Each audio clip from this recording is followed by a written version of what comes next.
కాంగ్రెస్ పార్టీలు ఉన్నప్పటికీ కూడా కాంగ్రెస్ వాళ్ళు అంటేనే నీకు పడదు, ఎందుకు పడది? కాంగ్రెస్ అంటే నా కుటుంబం. నేను కాంగ్రెస్ని ఎప్పుడు విమర్శించను.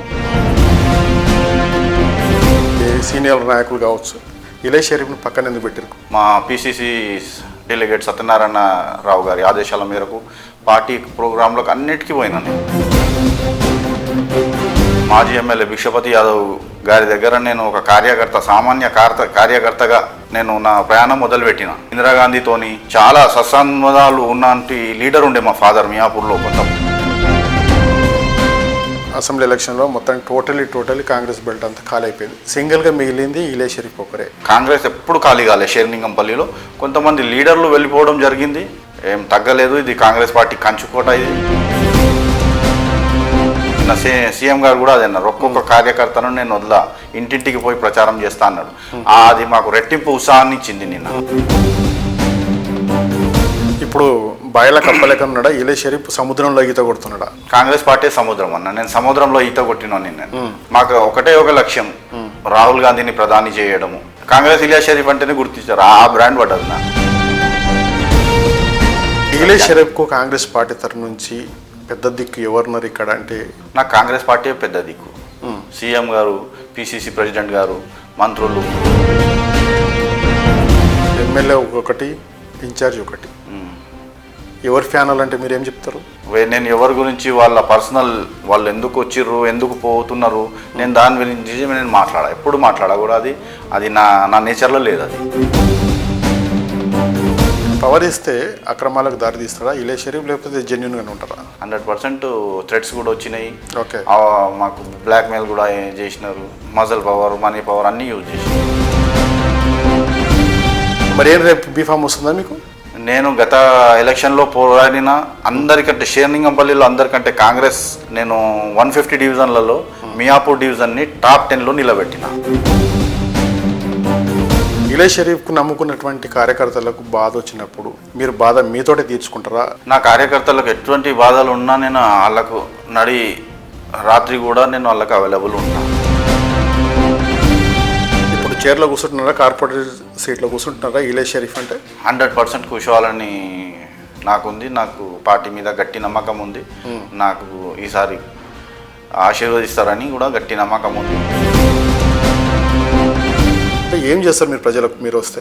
ముఖ్యంగా నేను డ్రైనేజ్ సమస్య మీద, వాటరు, నాకు ఎన్నుకున్న ప్రజలకు ఏ బాధ ఉన్నా అర్ధరాత్రి కూడా 100% వాళ్ళకు తీర్చాలనే ఒక దృఢ సంకల్పంతో నేను ఇన్ని రాజకీయాలు చేస్తున్నాయి. ఓకే, ఈరోజు మన లీడర్ ప్రోగ్రాంలో మన గెస్ట్ మియాపూర్ డివిజన్ కాంగ్రెస్ కార్యకర్తగా పనిచేస్తున్నాడు. మన గతంలో కూడా కాంగ్రెస్గా సింబల్ మీద కాంటెస్ట్ చేసినటువంటి క్యాండిడేట్ ఇలే షరీఫ్తో ఉన్నాం. మరి ఇప్పుడున్న పొజిషన్ హోరాహోరీ తరుణంలో మరి పోటీదారులు అనేటిది, ఆశావాదులు అనేది ఎక్కువైపోయింది. మరి ఇప్పుడు ఇలే షరీఫ్ కూడా కాంగ్రెస్ పార్టీలోనే ఉంటూ మరి తన ఆవేదనకు గురేకుంటూ పనిచేస్తూ ఉన్నాడు. ఆయన పార్టీ గుర్తించదా రేపు జరగబోయే ఎలక్షన్స్లలో అనే కోణంలో మనం ఇప్పుడు ఇంటర్వ్యూ చేస్తాం. అన్న నమస్తే. అన్న నమస్తే. అన్న ఎట్లున్నారన్న? చాలా రోజులైంది మనం కలవక. అన్న చాలా బాగున్నాను. ఎట్లా ఉన్నది ఇలే షరీఫ్ కాంగ్రెస్ పార్టీ కార్యక్రమాలకి కానీ ఆదేశాల పార్టీ ఇచ్చినటువంటి మీ ఎజెండా ఏదైతే ఉందో మీ పార్టీ ఆదేశాలకు దూరం ఉంటున్నారు? ఎందుకు అంత సైలెంట్గా ఎందుకున్నారు కాంగ్రెస్ పార్టీలో? దూరం లేమే, అన్ని ప్రోగ్రాంలకు అటెండ్ అవుతున్నాము. లోకల్గా మాకు ఆహ్వానం వస్తే అన్నిటికీ పోతున్నాము. గాంధీ భవన్ ప్రోగ్రాంలకు ఎక్కడ ఉన్నా పిసిసి ఆదేశాల మేరకు ఎక్కడ ప్రోగ్రాం ఉన్నా దేశవ్యాప్తంగా రాష్ట్ర వ్యాప్తంగా అన్ని ప్రోగ్రాంలకు అటెండ్ అవుతున్నాను. నేను లోకల్గా నాకు కొన్ని ప్రోగ్రాంలకు ఆహ్వానం రాకపోతే పోలేదు అంతే. అంటే ఆహ్వానం రాలేదా, లేకపోతే ఇక్కడ ఉన్నటువంటి ప్రోటోకాల్ మీద ఉన్న కోపమా, లేకపోతే ఇక్కడ ఉన్న కాంగ్రెస్ పార్టీ నాయకుల మీద ఏమైనా విభేదాలు? కాంగ్రెస్ అంటే నా కుటుంబం. నేను కాంగ్రెస్ని ఎప్పుడు విమర్శించను. నా శ్వాస ఉన్నంత వరకు విమర్శించను కాంగ్రెస్ని. నాకు ఎవరితోని ఏమీ విభేదాలు ఉండవు. ఓకే, కాంగ్రెస్ పార్టీలు ఉన్నప్పటికీ కూడా కాంగ్రెస్ వాళ్ళు అంటేనే నీకు పడదు, ఎందుకు పడది? ఎవరున్నారన్న కాంగ్రెస్ వాళ్ళు, ఎవరు పడదని అంటున్నారు మీరు?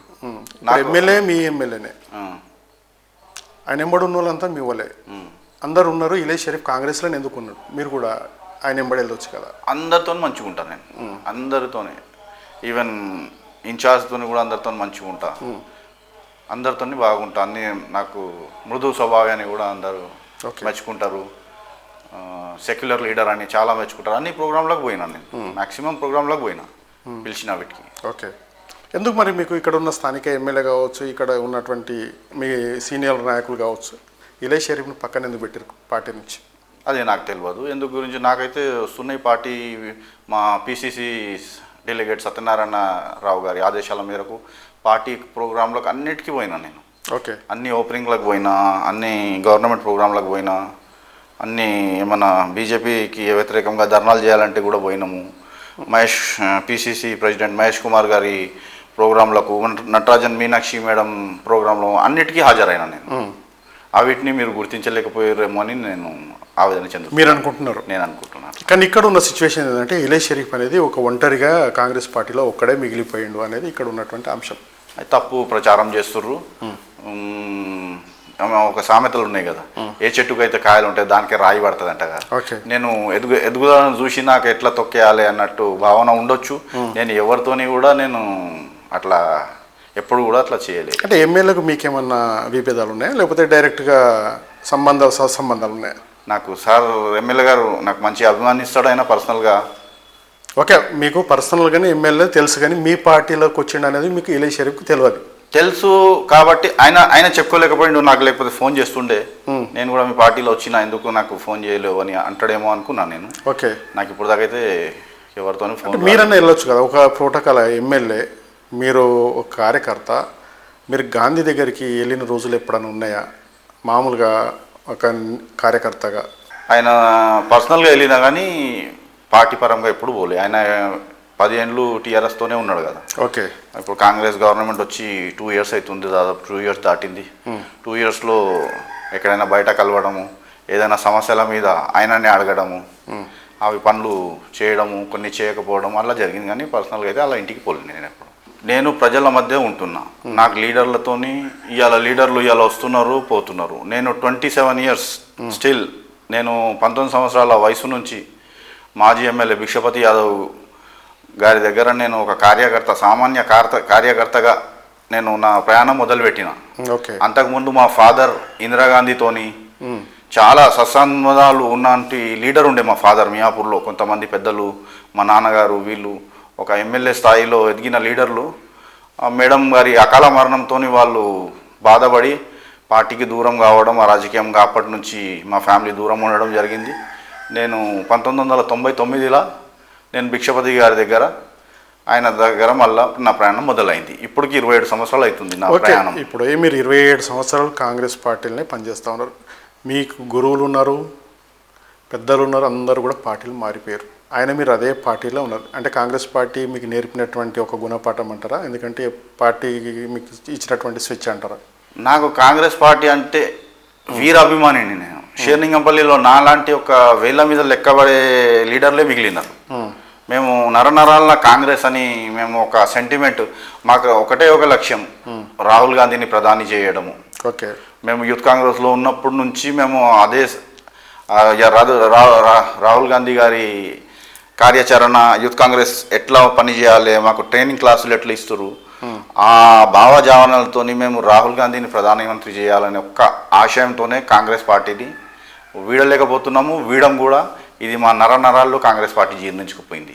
అంటే ఇప్పటికి కూడా మీరు ఇలయ్ షరీఫ్ కాంగ్రెస్కే కట్టుబడి ఉన్నారనేది నిర్ధారణ చేసుకుంటున్నాను. మీరు ప్రతి ఒక్కరు నాకు ఇలియాస్ షరీఫ్ అంటే గుర్తించారు, కాంగ్రెస్ ఇలియాస్ షరీఫ్ అంటేనే గుర్తించారు. ఆ బ్రాండ్ పడ్డది నాకు.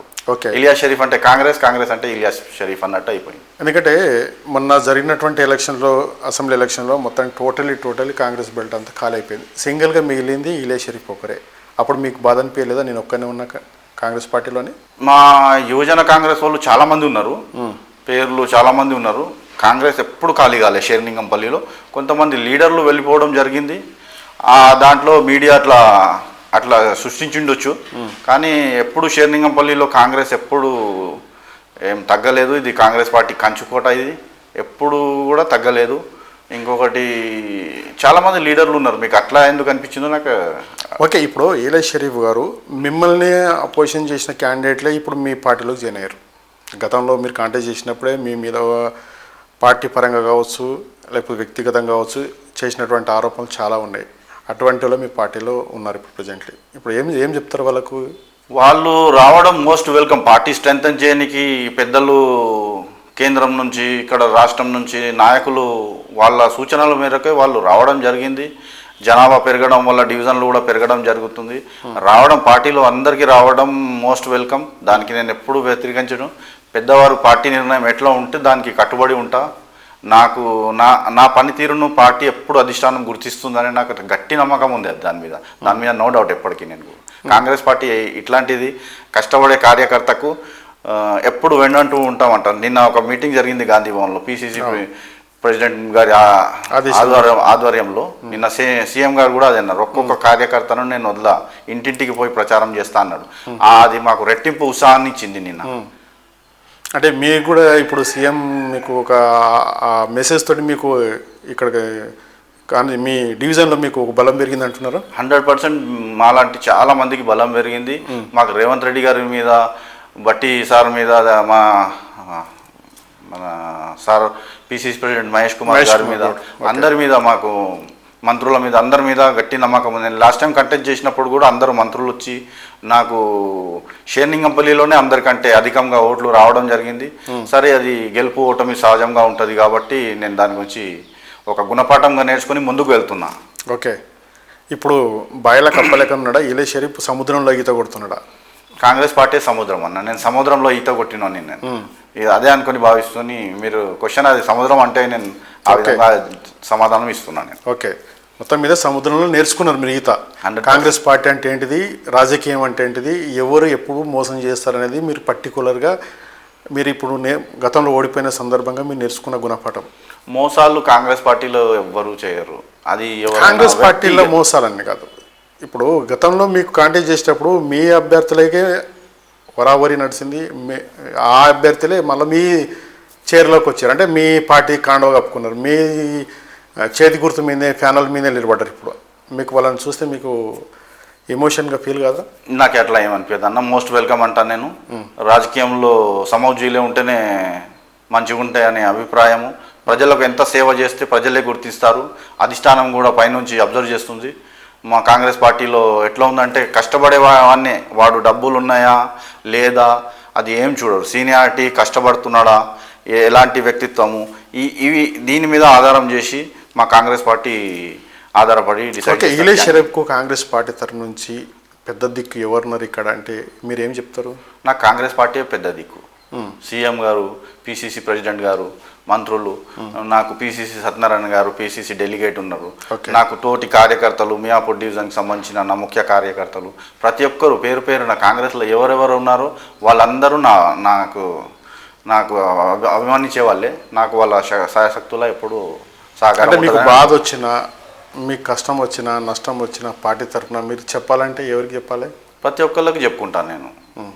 నా మిత్రులు ఉన్నారు, నా మీద ఉన్న నా టీం మెంబర్స్ ఉన్నారు, నాకు చాలామంది ఉన్నారు. అందరికీ నేను నా బాధలు పంచుకుంటా. వాళ్ళ సలహాల మేరకే నేను ముందుకెళ్తున్నా. ఇప్పుడు ఏంటో ఎమ్మెల్యే ఒకటి, ఇన్ఛార్జ్ ఒకటి, ఎవరి ప్యానల్ అంటే మీరు ఏం చెప్తారు? నేను కాంగ్రెస్ ప్యానల్ అంటున్నాను. 100% ప్యూర్ కాంగ్రెస్ ప్యానల్ నేను. నేను ఎవరి గురించి వాళ్ళ పర్సనల్, వాళ్ళు ఎందుకు వచ్చిర్రు, ఎందుకు పోతున్నారు, నేను దాని గురించి నేను ఎప్పుడు మాట్లాడా కూడా. అది నా నేచర్లో లేదు. అది నేను ప్యూర్లీ మీకు అన్న 27 నుంచి కాంగ్రెస్లో ఉన్నా అంటే ఎంత నిబద్ధతతో ఉన్నా అని మీరే నాకు అప్రిషియేట్ చేసిర్రు ఈ మీటింగ్, ఈ ఇంటర్వ్యూ కన్నా ముందు. మా ఫ్యామిలీయే కాంగ్రెస్ పార్టీ ఫ్యామిలీ మాది. బై బర్త్ కాంగ్రెస్ పార్టీ అంతే. 100% ఫ్యూచర్ కూడా కాంగ్రెస్ పార్టీ, నో డౌట్. దాంట్లో మరి ఏం రేపు బీఫామ్ వస్తుందా మీకు? 100% వస్తుంది. ఎందుకు ఇవ్వాలి ఇలే షరీఫ్ కంటే? నేను గత ఎలక్షన్లో పోరాడిన అందరికంటే, షేర్లింగంపల్లిలో అందరికంటే కాంగ్రెస్ చాలా దయనీయ స్థితిలో కొట్లాడింది. ఆ టైంలో సిచ్యువేషన్లో నేను 150 డివిజన్లలో మియాపూర్ డివిజన్ని టాప్ 10లో నిలబెట్టిన. ఇది అన్ని ఆధారాలతో చెప్తున్నాను. నేను ఏదో ఇట్లా గాలి మాటలతో చెప్తలేను. మీరు కూడా తర్వాత చూసుకోవచ్చు.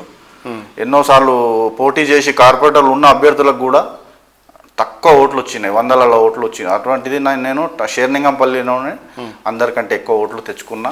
అది నా మియాపూర్ ప్రజలు నా మీద చూపిన ప్రేమతోని ఆ ఓట్లు రావడం జరిగింది. అక్కడ మీరు కాంటెస్ట్ చేసేటప్పుడు అధికార పార్టీ, ఇదే ఎమ్మెల్యే అప్పుడు అధికార పార్టీ ఉంటుంది, మీరు అప్పటికి కూడా అధికార పార్టీ మీది లేదు, అయినప్పటికీ కూడా మీరు నంబర్ ఆఫ్ మెజార్టీ తోటి ఉన్నారు, ఓడిపోయిన పర్లేదు నెంబర్ ఆఫ్ మెజారిటీ తోటి ఉన్నారు తెలంగాణ రాష్ట్రంలో. అవును. అంటే ఇక్కడ ఉన్న ప్రజల ఆదరణ మీ పైన అట్లా ఉందని మీరు భావిస్తున్నారు? నాకు ప్రజలు చాలా మంచిగా ఇక్కడ ఉన్న స్థానికులందరూ నాకు వెల్ నోన్ పర్సన్గా పేరు పెట్టి నాకు తమ్ముడు ఇట్లా నాకు ఒక సొంత ఫ్యామిలీ మెంబర్ లేక నాకు ఉన్న లేడీస్ కార్యకర్తలు కూడా వాళ్ళ అక్కలు అందరూ కూడా నాకు చాలా ప్రేమగా చూస్తారు. ఆ టైంలో కూడా అంత యోగిషిరంటే వాళ్ళకు దండం పెట్టాలి నేను ఎప్పుడైనా. ఉన్నారా గ్రౌండ్ లెవెల్లో ఈలే షరీఫ్ డోర్ టు డోర్ ఇప్పటికీ ప్రచారంలో, లేకపోతే సంబంధాలతోటి ఓటర్ నాడితోటి సంబంధాలు ఉన్నాయా? నేను డైలీ నా ప్రజలతోనే ఉంటాను. నాకు ఎంత బిజీ షెడ్యూల్ ఉన్నా కానీ డైలీ ఒక 2-3 అవర్స్ అయినా నేను 100% నా కార్యకర్తలతోని, మా పర్చేస్లతోని, పార్టీలకు అతీతంగా కలుస్తా, పార్టీ ప్రోగ్రాంలతో కూడా కలుస్తా. నా ట్రస్ట్ కూడా ఉంది, ట్రస్ట్ ద్వారా కూడా నేను ఏమైనా ప్రోగ్రామ్ చేస్తే అన్నిటికీ చేస్తాను. ఈలే షరీఫ్కు నమ్ముకున్నటువంటి కార్యకర్తలకు బాధ వచ్చినప్పుడు మీరు బాధ మీతోటే తీర్చుకుంటారా, లేకపోతే హైకమాండ్తో తీరుస్తున్నారా, లేకపోతే సిట్టింగ్ ఎమ్మెల్యేతో తీరుస్తున్నారా, లేకపోతే ఇక్కడ ఇన్ఛార్జి ఉన్నటువంటి క్యాండిడేట్లతోటి వాళ్ళ బాధ తీరుస్తున్నారా, ఏ విధంగా తీరుస్తున్నారు? నా కార్యకర్తలకు ఎటువంటి బాధలు ఉన్నా నేను వాళ్ళకు రాత్రి కూడా నేను వాళ్ళకి అవైలబుల్ ఉంటా. ఏ బాధలు ఉన్నా నాతో ఛాయశక్తులను నేను తీర్చే ప్రయత్నం చేస్తాను. అకార్డింగ్ ఎవరితోని సమస్య ఉంటే వాళ్ళతోని కన్సల్ట్ ఆఫీసర్లతో మాట్లాడడం, సమస్యలపైన మాట్లాడడం ఇది జరుగుతుంటుంది. వాళ్ళకు నా ముఖ్య కార్యకర్తలు కానీ ఎవరైనా కానీ ఏ బాధలు ఉన్నా అవైలబుల్ ఉంటాను. అన్ని డివిజన్లు వేరు, ఈ డివిజన్ వేరు, అంటే ఓన్లీ ఉమ్మడి మియాపూర్ డివిజన్. ఎందుకంటే పార్టీలకు నిన్నమని వచ్చిన వాళ్ళు కూడా మాకు బీఫామ్ వస్తుందంటే మాకు బీఫామ్ వస్తుందని ప్రచారం చేసుకుంటున్నారు. ఈలే షరీఫ్ కూడా అట్లా చేసుకుంటున్నాడా, లేకపోతే బీఫామ్ నా దగ్గరకు వస్తుందని నమ్మకంతో ఉన్నారా? ఇది మనకు రాజ్యాంగం కల్పించిన హక్కు. ఎవరైనా చెప్పుకోవచ్చు నాకు బీఫామ్ వస్తుంది, నాకు వస్తుంది అని. పార్టీ అధిష్టానం గుర్తిస్తుంది. నాకు 100% నాకు ఏ డివిజన్ నాకు వాళ్ళు అలాట్ చేస్తారో నేను మియాపూర్ డివిజన్కి తప్పకుండా మీకు బీఫామ్ వస్తుందని మేము చూపిస్తాను. రైట్. ఇప్పుడు ఏదైతే మీరు గతంలో కాంటాక్ట్ చేశారు, సరే మీకు అపోజిషన్ క్యాండిడేట్ కూడా కాంటాక్ట్ చేసి గెలిపినరు, హామీలు ఏమన్నా ఫుల్ఫిల్ అయినాయా, లేకపోతే ఇచ్చినటువంటి పెండింగ్ ఏమున్నాయా? గత టీఆర్ఎస్ ప్రభుత్వంలో చాలా పనులు పెండింగ్ జరగడం, ముఖ్యంగా మియాపూర్ డివిజన్లో, షేర్లింగంపల్లి డివిజన్లో డ్రైనేజ్ సమస్య, రోడ్లు, ట్రాఫిక్ పెరిగిపోవడం వల్ల అవే కాంగ్రెస్ 2012లో చేసిన పనుల డ్రైనేజ్ సిస్టమ్ ఇప్పటి వరకు నడుస్తుంది. ఇక్కడ జనాభా పెరుగుతుంది కానీ దాని ప్రకారం పనులు జరిగినట్టు కనిపించలేదు. వాటర్ లైన్ కూడా మేము కాంగ్రెస్ గవర్నమెంట్ ఉన్నప్పుడు చేసిన మంజీరా లైన్లే అవే లైన్లకు కొత్త కనెక్షన్లు ఇస్తారు కానీ ఆ లైన్లను పెంచడము ఇంకా చేయడము జరగలేదని అనుకుంటున్నాను. తీవ్రంగా ఈ డివిజన్లో డ్రైనేజ్ సమస్య ఎక్కువ, నీరు, డ్రింకింగ్ వాటరు, ఈ ట్రాఫిక్ రోడ్డు, హ్యూమన్ ఎంపైర్ మీద చాలా సమస్యలు వచ్చినాయి. మా కార్యకర్తలు ఇంటింటికి పోయి అడగడంలో చాలామంది దానివల్లనే ఆగ్రహం చెందుతుర్రు. డెవలప్మెంట్ ఎప్పుడు జరిగిందంటే మేము గత ప్రభుత్వంలోనే చూసినాం డెవలప్మెంట్లు, దీంట్లో చెప్పుకోదగ్గ గవర్నమెంట్ జరగలేదని చాలామంది చెప్పడం జరిగింది, నా దృష్టికి రావడం జరిగింది. అంటే ఇప్పుడు కూడా ఈ కాంగ్రెస్ పార్టీ అధికారంకి వచ్చినప్పుడు కూడా పనులు జరుగుతున్నాయి అంటున్నారు, లేకపోతే అదే పోస్ట్ పేడ్ అట్లనే ఉన్నాయి అంటున్నారు? నేను అదే అన్న, 10 సంవత్సరాల ముందు టీఆర్ఎస్ గవర్నమెంట్ ఉన్నప్పుడు జరగలేవు అని చెప్పినా నేను. కాంగ్రెస్ వచ్చినప్పటి నుంచి చాలా కార్యక్రమాలు జరిగింది. సన్న బియ్యమే కానివ్వండి, లేడీస్కి ఆర్టీసీలో ఫ్రీ కావచ్చు, ఇట్లాంటి గవర్నమెంట్ పథకాలు మైనార్టీలకు అందరికీ పథకాల వల్ల చాలా సంతోషంగా ఉన్నారు. సన్న బియ్యం తెలంగాణ రాష్ట్రం అంతా జరుగుతున్నటువంటి ఇంప్లిమెంటేషన్ సంక్షేమ స్కీములు వేరు, మీరు గతంలో ఇచ్చినటువంటి హామీల్లోకి ఏవైతే పబ్లిక్ మీకు ఏదైతే పెద్ద మెజార్టీ తోటి మీకు ఏదైతే ఉంచారో వాళ్ళు కోరుకున్నటువంటి పనులు ఏమైనా జరిగినాయా, పెండింగ్లో ఉన్నాయా? చాలా జరుగుతున్నాయి. ఇప్పుడు టైం మీరు చూస్తే గత 2 సంవత్సరాల ముందు చూడండి, ఇప్పుడు చూడండి పనులు ఎంత ఫాస్ట్గా జరుగుతున్నాయో. ఫ్లైఓవర్లు కానీ, రోడ్ల విస్తీర్ణ కానివ్వండి, ఇప్పుడు అన్నీ ఇక్కడ ఆల్వెన్ కాలనీలో అక్కడ అన్ని ఫ్లైఓవర్లు, ఇంటర్నల్ కనెక్షన్ బ్రిడ్జ్లు ఇవి రావడం జరుగుతుంది. ఇది కాంగ్రెస్ హయాంలోనే మొదలైనాయి అని నేను 2 సంవత్సరాల నుంచి మొదలైనవి పనులు. అప్పుడు కంటే ఇప్పుడు చాలా అయినాయి. చాలా ఫ్లైఓవర్లు ఓపెన్ అవుతున్నాయి. ఇంకొకటి మన ఫ్యూచర్ సిటీ అని కూడా చుట్టుపక్కల దేశంలోనే జపాన్ మాదిరిగా చేయాలనే జీడిపి ఉద్దేశంతో మన సీఎం గారు పనిచేస్తున్నారని మాకు గట్టి నమ్మకం ఉంది. ఈ ప్లాన్లో అయినా సక్సెస్ కావాలని ఆ భగవంతుని కోరుకుంటున్నాను. ఎందుకు మీరు సీఎంని ఎందుకు పొడుగుతున్నారు, ఇక్కడ ఎమ్మెల్యేని ఎందుకు పొడుగుతలేరు, ఇక్కడ ఇన్ఛార్జ్ని ఎందుకు పొడుగుతలేరు? అంటే సీఎం అంటే మీకు బ్రాండా? సీఎం గారు అందరికీ ఒక ఫ్యామిలీ హెడ్ని పొగడకుండా నేను అందరితో సమానమే నాకు. సీఎం గారు మంత్రులు అందరినీ నేను పేరున అందరికీ చెప్తున్నాను. నేను ఒక సీఎం గారు ఇప్పుడు క్యాప్టెన్ ఉన్నా, మంచి ఉన్నా చెడు ఉన్నా సీఎం గారే అన్నట్టు సీఎం గారు ఆయన మాకు family head of the family ఆయన. అందుకోసమే మేము ఆయనకు ఇప్పుడు చైర్లో కూర్చుంటున్నారా, కార్పొరేట్ సీట్లో కూర్చుంటున్నారా ఇలే షరీఫ్ అంటే? 100% కూర్చోవాలని నాకుంది. నాకు పార్టీ మీద గట్టి నమ్మకం ఉంది. నాకు ఈసారి ఆశీర్వదిస్తారని కూడా గట్టి నమ్మకం ఉంది. ఓకే, 100%. అంటే అప్పుడు కూడా మీకు బీఫామ్ ఇచ్చారు, మంచి మెజార్టీ వచ్చింది. ఇప్పుడు కూడా బీఫామ్ ఇస్తారని మీరు భావిస్తున్నారు, మంచి మెజార్టీ వస్తుందని అంటారు. అంటే ఏం చేస్తారు మీరు ప్రజలకు మీరు వస్తే? ఈసారి నాకు బీఫామ్ డెఫినెట్గా వస్తుందని భావిస్తూ డెఫినెట్గా గెలుస్తా. కౌన్సిల్కి పోయి నేను ఉన్న ఇక్కడ సమస్యల మీద పోరాడి, ముఖ్యంగా నేను డ్రైనేజ్ సమస్య మీద, వాటరు, నాకు ఎన్నుకున్న ప్రజలకు ఏ బాధ ఉన్నా అర్ధరాత్రి కూడా 100% వాళ్ళకు తీర్చాలనే ఒక దృఢ సంకల్పంతో నేను ఇన్ని రాజకీయాలు చేస్తున్నా. ఎన్ని ఒడదుడుగులు వస్తున్నా భరించుకొని 100% నేను పోతున్నా. ఎప్పుడూ అవైలబుల్ ఉంటా. నా ఫోన్ 24 hours కార్యకర్తల గురించి ఆన్ ఉంటుంది. అంటే మీరు ఇప్పుడు బై బర్త్ కాంగ్రెస్ పార్టీ నడుస్తున్నారు. ఒకవేళ మీరు గెలిచి ఉంటే ఇదే కాంగ్రెస్ పార్టీలో ఉండేవారా, లేకపోతే పార్టీ నుంచి జంప్ అయ్యేవారా? ఆ సమస్యనే, ఆ ఆలోచన కూడా రాదు నా మైండ్లో. పార్టీ చేంజ్ కావాలి. నేను 27 years నుంచి ఒక పార్టీలో ఉన్నా. నాకు ఎన్ని అవకాశాలు ఇచ్చినా, నాకు అది వాళ్ళు అంటే అడిగినా కానీ నేను ఏ రోజు కూడా వాళ్ళకు లాలుచి పడలేదు. నాకు ఎన్నో విధంగా నయానా భయానా ఎంతో ప్రయత్నం చేసినా కానీ ఏ రోజు కూడా పార్టీని వదలలేదు. మీకు కూడా ఆఫర్లు వచ్చినాయేమని? 100% ఎవరికి రావండి. 100% థ్రెట్స్ కూడా వచ్చినాయి. మాకు బ్లాక్మెయిల్ కూడా చేసినారు. మజల్ పవర్, మనీ పవర్ అన్నీ యూజ్ చేశారు. మేము దేనికి జంకలేదు, ఎప్పుడు జంకలేదు, దేనికి కూడా భయపడలేదు. ఓకే, ఇప్పుడు మీ సత్యనారాయణని మీకు ఇప్పుడు బయటికి తీసుకొస్తున్నారు. ఏదున్నా మాకు సత్యనారాయణ మీకు బ్రాండ్ అని మీరు ఇప్పుడు చెప్తా ఉన్నారు. 100% పిసిసి డెలిగేట్ సత్యనారాయణ రావు గారు అని మాకు ఇప్పుడు ఆయన వెంబడినే మా ప్రయాణం కొనసాగిస్తున్నాము. మేము రాష్ట్ర వ్యాప్తంగా అన్ని ప్రోగ్రాంలకు అటెండ్ అవుతాం. ఏం చెప్తున్నారు మీకు దిశానిర్దేశాలు గ్రౌండ్ లెవెల్లో ఏ విధంగా చేసుకోవాలని ఇప్పటివరకు మీకు ఆదేశాలు ఇచ్చారా? పార్టీ సిద్ధాంతాల మీద స్టిక్ అయి నడిస్తే 100% మనకు పార్టీ గుర్తిస్తుంది. మీలాంటి సీనియర్లకు అవకాశాలకు రావడానికి ఇది మీలాంటి కరడుగట్టిన కార్యకర్తలకు కాంగ్రెస్ పార్టీ ఒక మంచి ప్లాట్ఫామ్ అన్న ఉద్దేశంతోనే ఎప్పుడు కాంగ్రెస్ రాహుల్ గారి సిద్ధాంతాలు ఎప్పుడు తోటి వారిని ఎంత క్రిటిసైజ్ చేసినా ప్రేమించే సిద్ధాంతము కాంగ్రెస్ పార్టీ. ఆ సిద్ధాంతాల మీదనే నడుస్తున్నాము ఎల్లప్పుడూ మేము. ఓకే, ఇప్పుడు మీకన్నా చెప్పలేరా? మీకున్న ఇక్కడ ఉన్న మీ సర్కిల్ కావచ్చు, మీ యూత్ కాంగ్రెస్ పార్టీ నాయకులు మీరు కూడా ఎమ్మెల్యేతో సంబంధాలు పెట్టుకొని మనకు నిధులు తీసుకురావాలి, పెద్ద మొత్తం మనకు అభివృద్ధి చేయాలి మన డివిజన్ అన్ని మీకు సూచనలు సలహా ఇచ్చారా? నాకు ఎప్పుడు నేను పనులు చేయించుకుంటున్నాను, డైరెక్ట్ అందరితో చేయించుకుంటాను. నాకు ఎవరితో వ్యతిరేకత లేదు, అందరూ చేస్తున్నారు చెప్తే. నా దగ్గర ఉన్న వాళ్ళు కొంతమంది ఉంటారు, సార్ దగ్గర ఉంటారు, ఎమ్మెల్యే గారి దగ్గర ఉంటారు, ఇన్ఛార్జ్ దగ్గర ఉంటారు. వాళ్ళు పోయి చేయించుకుంటా అంటే నేను మోస్ట్ వెల్కమ్ అంట. నా దృష్టికి వస్తే నేను కూడా అధిష్టానం దగ్గర పోయి చేపిస్తున్నా. ఇక్కడ శ్మశాన వాటికల్ ప్రాబ్లం అయినా కానీ నేను కలెక్టర్ గారితో మాట్లాడినా, ముస్లిం గ్రేవ్ యార్డ్ గురించి అయినప్పుడు కూడా మాట్లాడినా, డ్రైనేజ్ సమస్యల మీద కూడా మాట్లాడినా.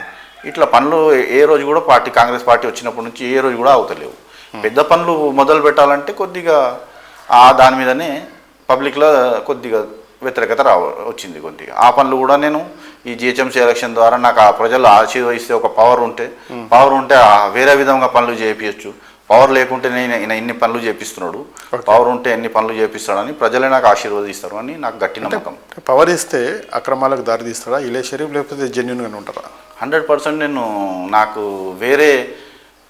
వేరే విధంగా ఏం ఆలోచనలు ఉండే. ఇక్కడ ప్రజల సేవ చేయాలని మా ఫ్యామిలీ ఎప్పుడు ప్రజల సేవ మీదనే ప్రేమ అభిమానంతోనే ఎప్పుడు మా తాత ముత్తాతల నుంచి మా ఫాదరు, మా పెద్దనాన్నలు, మా బాబాయిలు అందరూ నిరంతరం ప్రజల గురించి పోరాడిన పెద్ద ఫ్యామిలీ మాది. ఓకే, మాకు దేవుడు ఆశీర్వదించిండు. ప్రజలకు సేవ చేస్తే ఎప్పటికైనా అది పుణ్యమే ఉంటుందనే భావనలో బతికేటోళ్ళం మేము.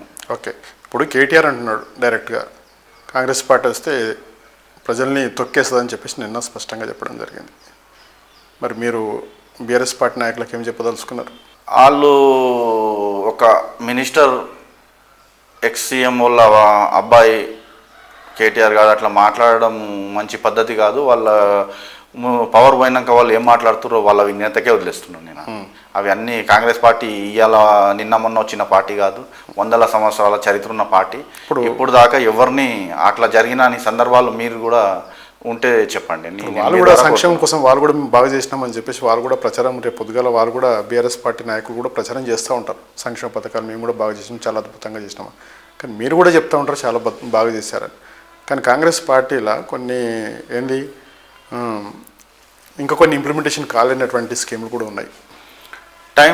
టైం తీసుకొని అన్ని సంక్షేమ పథకాలు చేస్తుర్రు. రుణమాఫీ చేసిర్రు. దేశంలోనే ఏ గవర్నమెంట్ చేయని విధంగా రుణమాఫీ అట్ ఎ టైం చేసిర్రు.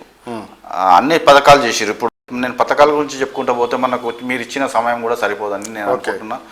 వాళ్ళు చేసిన పథకాలు, కాంగ్రెస్ చేస్తున్న పథకాలను చూసి ప్రజలే మాకు అరే వాళ్ళను ఏ విధంగా దూరం పెట్టారో ప్రజలు అది మీకు కూడా తెలుస్తుంది. ఓకే మీరు ఓడిపోయినప్పటి నుంచి ప్రజాక్షేత్రంలో ఉన్నారు. ప్రజల్లో సమస్యలు ఏమైనా తెలుసుకున్నారా గ్రౌండ్ లెవెల్లో? నేను ఎప్పుడు ప్రజల్లోనే ఉన్నా. ఇప్పుడు నేను మీకు చెప్పిన అన్నీ నా డివిజన్కి సంబంధించిన ప్రాబ్లమ్స్, షేర్లింగంపల్లికి సంబంధించిన ప్రాబ్లమ్. నేను ఇక్కడ ఇంటర్వ్యూలో చెప్పకుండా మీరు తెలుసుకొని కూడా మీరు ఇంకా చెప్పండి, నేను అబద్ధం చెప్తున్నానా నిజం చెప్తున్నానా, మీకే అరే ఈయన ఉన్నాడా ప్రజలలో లేరా అని మీరే చెప్పగలుగుతారు. ఓడిపోయిన తర్వాత మీ దగ్గరికి వచ్చారా? మీ కార్యకర్తలందరికీ వచ్చి మీకు పనిచేసారా? ఇలేషారు మేము ఇంత కష్టపడడం ఓడిపోయాను మీరు ఎందుకని చెప్పేసి అటువంటి సిచ్యువేషన్ కనిపించిందా? 100% నా ఆఫీస్ ఎప్పుడు రూలింగ్ పార్టీ కంటే కూడా నా ఆఫీస్ ఎప్పుడు కలకలలు ఆడుతుంటారు. ఎందుకు ఓడిపోయారు మరి? గతంలో అంత మెజార్టీ ఇచ్చారు, ఎందుకు ఓడిపోవడం జరిగింది?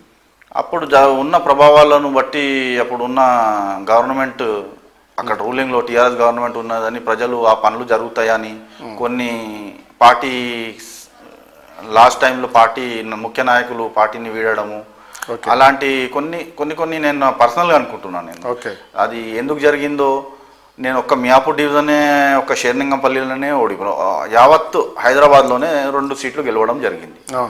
మేయర్ ఉన్న హైదరాబాద్కి కాంగ్రెస్ మేయర్ ఉన్న లాంటిది అప్పుడున్న సిచ్యువేషన్లో అప్పుడున్న గాలి అట్లా ఓడిపోవడానికి ముఖ్య కారణం అనుకుంటున్నా. ముఖ్య నాయకులు కూడా వెళ్ళిపోవడము అది ఒక మైనస్ పాయింట్. ముఖ్యమైన నాయకులు కూడా కొంచెం మీకు క్యాంపెయినింగ్ లేక నాకు తర్వాత వచ్చి కూడా అన్నారు అరే ఇట్లా వేరే విధంగా ఉంటుండే.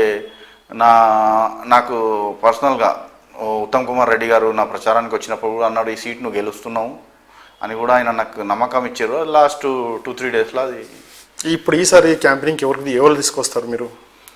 నాకు అధిష్టానం ఏ విధంగా నాకు సహకారం ఇస్తుందో అది అధిష్టానమే నిర్ణయిస్తుంది. జూబ్లీహిల్స్లో కూడా ఎంత గట్టి ఎఫర్ట్ చేసిర్రు. ఇప్పుడు మా సిద్ధాంతం ఒక్కటే, కష్టపడిన కార్యకర్తకు ఇంటింటికి పోవాలి పెద్ద లీడర్లని కూడా నిన్న రేవంత్ రెడ్డి గారు చెప్పడం అది చాలా బూస్ట్ ఇచ్చింది. అది రెట్టింపు ఉత్సాహంతో నేను పని చేసుకుంటా. కాంగ్రెస్ పార్టీ మాకు అండ. కాంగ్రెస్ పార్టీ ఎవరిని డిసైడ్ చేస్తుందో వాళ్ళు ఇన్ఛార్జ్లకు వస్తారు, వాళ్ళు పార్టీ కార్యకర్తలకు పనిచేస్తారు. వాళ్ళు ఉన్నారా నిరుత్సాహంతో లేకుండా ఉత్సాహంతో కాంగ్రెస్ పార్టీలో పనిచేస్తున్నారా ఇప్పటి వరకు? అంటే 100% నో డౌట్. దాంట్లో నేను ఇప్పుడు కాదు గత 20 సంవత్సరాల నుంచి అదే ఉత్సాహంతో ఉన్నా. ఇప్పుడు కూడా అదే ఉత్సాహంతో గట్టిగా ప్రయత్నం. ఇప్పుడు ఓడినప్పటి నుంచి ప్రజలు మీ దగ్గరికి వచ్చిన వాళ్ళకు దూరం చేయడం కానీ, ఎందుకంటే నేను ఓడిపోయిన క్యాండిడేట్ నా దగ్గర మీరు రాకూడదు, గెలిచిన క్యాండిడేట్ దగ్గరికి వెళ్ళాలి అని మీరు ఎప్పుడన్నా కోపడ్డ సందర్భాలు ఉన్నాయా? నేను జనరల్గా కోపవాడా. నాకు ఆ బ్రాండ్ ఉంది. నేను ఎవరు వచ్చినా ఓపికతోని వాళ్ళ సమాధానాలు విని నాతోనైన శాయశక్తుల ఆఫీసర్లతో మాట్లాడి వాళ్ళ పనులు చేయడం జరిగింది. Right. Okay, by birth Congress party నుంచి కొనసాగుతూ ఇప్పుడు కూడా కాంగ్రెస్ పార్టీలో ఓడినా గెలిచినా కాంగ్రెస్ పార్టీలో ఉంటారు. పార్టీ ఏదైతే దిశానిర్దేశాలు ఇచ్చినా వాటి కట్టుబడి నేను పనిచేసిన. ఇది సముద్రం, ఎవరైనా రావచ్చు పార్టీలకు. నాకు ఎవరి మీద ఎలాంటి అభిప్రాయం లేదు. ఖచ్చితంగా మళ్ళీ పార్టీ నాకు అవకాశం ఇస్తుంది, తనను గెలిపిస్తుందని చెప్పేసి తను చెప్తున్నాడు.